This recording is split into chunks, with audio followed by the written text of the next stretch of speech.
आखिरकार यहाँ पर अश्विन अंपायर से क्यों लड़ रहे थे, या फिर भाई यशस्वी की सेंचुरी होने पर शुभमन गिल का क्या रिएक्शन था, ये फंस गया सीएम, या फिर भाई रोहित शर्मा ऐसा रिएक्शन क्यों दे रहे थे। साला ये दुख का खत्म होता है।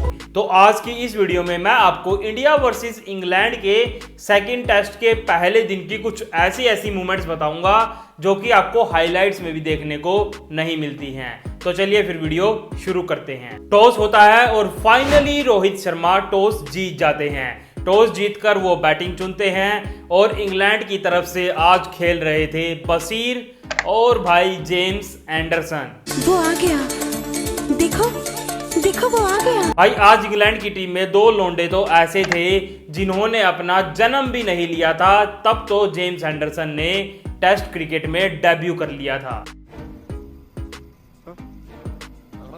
भाई ये उनका इंडिया का छठा टूर है और उनके विकेट्स की तो बात ही मत करो। जो शेन वॉर्न लीजेंड स्पिनर थे उनसे बस भाई वो थोड़ी सी ही पीछे हैं विकेट्स के मामले में, और भाई साथ में वो फास्ट बॉलर भी हैं क्योंकि हमें पता है इतिहास में स्पिनर्स ही सबसे ज्यादा विकेट लेते हैं। बात तो सही है।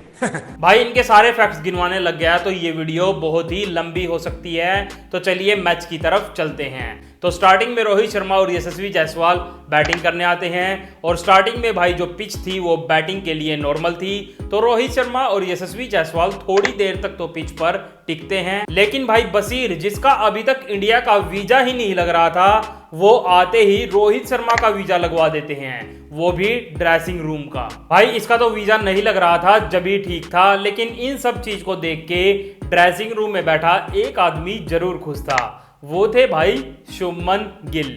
उनको लग रहा था मन ही मन में चलो मेरे साथ अब कप्तान भी तो रन नहीं बना रहा। लेकिन भाई ड्रेसिंग रूम में आके रोहित शर्मा अपना ही रिप्ले देख के बड़ा दुखी हो रहे थे।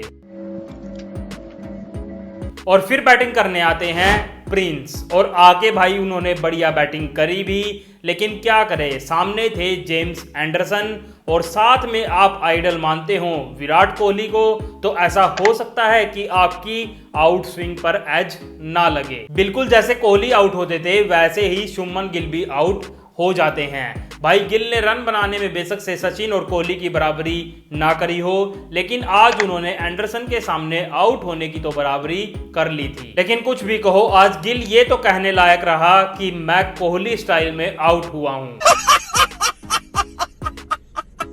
और भाई गिल आज आउट भी हुआ तो वही 30 रन के पास हुआ जहां पर उसकी एवरेज टिकी है। वो पता नहीं भाई ऐसे कैसे कर लेते हैं। वो एक हैबिट है वो एक हैबिट रहता है जो कोहली की एवरेज एंडरसन के सामने है 44 रन की, और वहीं शुभमन गिल की कितनी है 7।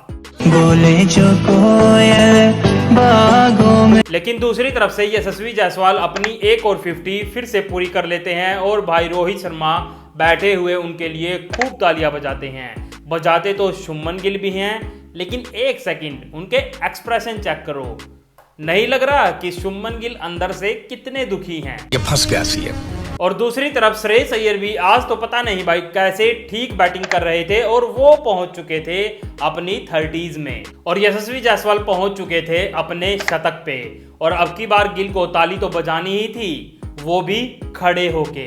भाई आज के मैच में तो यशस्वी गिल के लिए मौत बन चुका था। ये बताइए आप डरे हुए हैं परिवार के साथ? पूरा परिवार डरा हुआ है यार, बहुत से किसको डर नहीं लगता। लेकिन अब की बार भी इसने अपनी स्माइल रियल वाली नहीं दी जो ये ईशान किशन के साथ देता है। पर चलो कोई बात नहीं भाई, गोल्ड की सर्च में हमें अपना एक डायमंड मिल गया। गजब बेइज्जती है भाई गिल तो परेशान था ही जायसवाल से, इंग्लैंड भी उससे परेशान हो गई थी, क्योंकि भाई जायसवाल के नाम में ही जब पीछे वॉल हो तो वो इंग्लैंड के सामने ऐसी दीवार बन के खड़ा हो गया था कि वो टूटने का ही नाम नहीं ले रही थी। लेकिन भाई दूसरी तरफ थी ऐसी दीवार जो कि अपनी 30s में जाने के बाद खुद ही टूट जाती है। हाँ भाई सही समझे, श्रेयस अय्यर वो अपनी 30s में पहुंच चुके थे, तो आउट तो उनका होना लाजमी ही था, तो वो आउट होके चलते बनते हैं। लेकिन इसे देख के गिल बड़ा खुश हुआ जो इतनी देर से दुखी बैठा था, क्योंकि उसे लगा कि कोई तो चलो मेरे साथ है, जैसे एक दोस्त को लगता है जब एक दोस्त फेल हो जाता है और दूसरा उसके भी फेल होने का इंतजार करता है, और वो सच में अगर फेल हो जाए तो तुम्हें पता ही है भाई वो कितना खुश होता है। तो गिल के चेहरे पे भी वही खुशी झलक रही थी।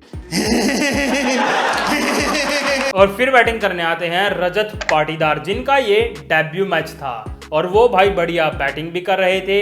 लेकिन जब किस्मत में ही एल लगे हों तो आदमी क्या ही कर लेगा। इतना बढ़िया डिफेंस शॉट खेला था कि भाई बॉल फटक के बैट के नीचे से निकल के चली गई और जाके सीधी किलियों में लगी।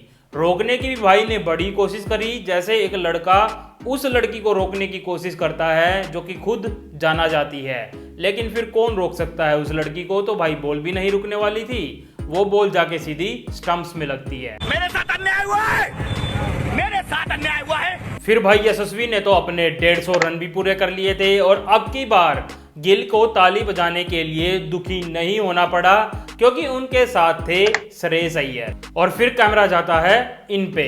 बंद करो हाथ जोड़ के। मैं भाई इंडिया में क्या कमी रह गई थी? पहले अंग्रेज सोना तो लेके ही गए थे, अब वो हमारी छोरियां भी लेके जा रहे हैं। और फिर भाई जल्दी जल्दी 2 विकेट पड़ते हैं और आप इसमें क्रोनोलॉजी समझो।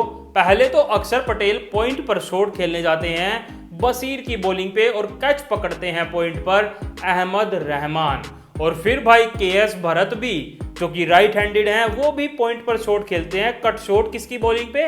रहमान की बॉलिंग पे। और अब की बार कैच कौन पकड़ता है?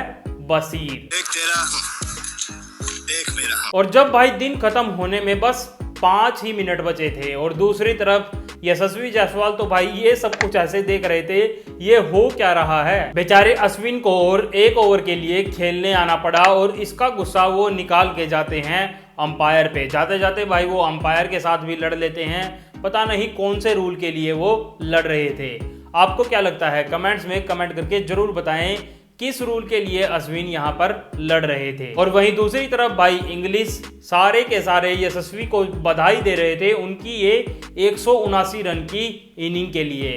और आज के दिन के भाई 3 सेशन कुछ इस प्रकार रहे। पहला सेशन तो रहा शेयर्ड, दूसरा गया इंडिया के नाम, लेकिन तीसरे में इंग्लैंड ने फिर से कमबैक किया और अपना ये तीसरा सेशन उन्होंने अपने नाम कर लिया। तो आज का दिन यहीं पर खत्म हुआ। मैं वीडियो को भी यहीं पर खत्म करता हूं। अगर आपको वीडियो अच्छी लगी है तो वीडियो को लाइक कर दे और ऐसी और भी वीडियो पाने के लिए मेरे चैनल को सब्सक्राइब कर दे। धन्यवाद।